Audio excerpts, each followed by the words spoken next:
سلام علیکم ملګرو د منشو ته خلاف همیشه دپاره موږ یو کوشش کوو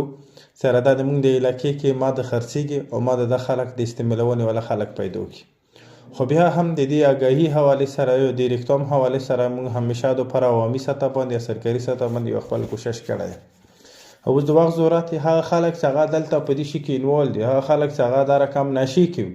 او د هغوی علاج هم ممکن دی او دا اکثر داسې خلک دي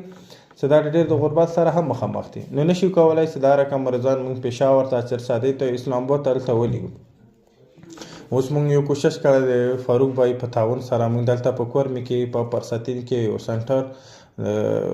نیو لایف فاونډیشن ریهیبلیټیشن سنټر یا ملت کور په نامې باندې موږ دلته یو سنټر افتتاح وکړو انشاءالله